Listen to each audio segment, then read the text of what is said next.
Hello யூஎஸ், welcome to Movie Max. நம்ம இந்த எபிசோடில் 2025 ஒரு பவர்ஃபுல் கிரிப்பிங் ட்ராமா வெளிவந்திருக்கிற த வேர்ல்ட் வில் ட்ரெம்பிள் படத்தை பற்றி தான் பார்க்க போகிறோம்.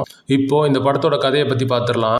1939 நாசி ஜெர்மனி போலாந்தோட வெஸ்டர்ன் பகுதியில் கைப்பற்றாங்க. அப்போ அங்கே உள்ள ஜூஸ் எல்லாம் செல்மான்ற நாசி டெத் கேம்பில் அடைக்கிறாங்க. அப்போ அங்கேருந்து 2 சிறை கைதிகள் தப்பிச்சு வெளியே வந்து அங்கே என்னென்ன கொடுமைகள், கேஸ் சேம்பர்லலாம் எப்படி போட்டு சாவடிச்சாங்க அப்படின்ற கொடுமைகளை ஃபுல்லாக வெளியில் வந்து சொல்கிறாங்க. அவங்க எப்படி தப்பிச்சு வர்றாங்கன்றதான் இந்த படத்தோட கதையே. இந்த படம் ஒரு ஸ்லோ ட்ராமாவாக தான் போகும், பட் ஸ்க்ரீன் ப்ளே ரொம்பவே நல்லா இருந்துச்சு. குறிப்பாக அவங்க ஜூஸை ஃபுல்லாக ஒரு ட்ரக்குக்குள்ளே ஏற்றி அந்த ட்ரக்குக்குள்ளே பாய்சன் கேஸை செலுத்தி சாகடிக்கிற சீன் வந்து ரொம்பவே ஒரு கொடூரமாக இருக்கும். குறிப்பாக அங்கே செத்து போனவங்களோட பிணங்களை ஃபுல்லாக புதைக்கிறக்காண்டி அங்கே வந்து ஒரு பெரிய ஒரு குழி தோண்டிட்டு இருப்பாங்க. அப்போ வந்து அங்கே குழி தோன்ற ஒருத்தரோட ஒய்ஃபும் பொண்ணும் அந்த செத்துப்போன அந்த இதில் இருப்பாங்க.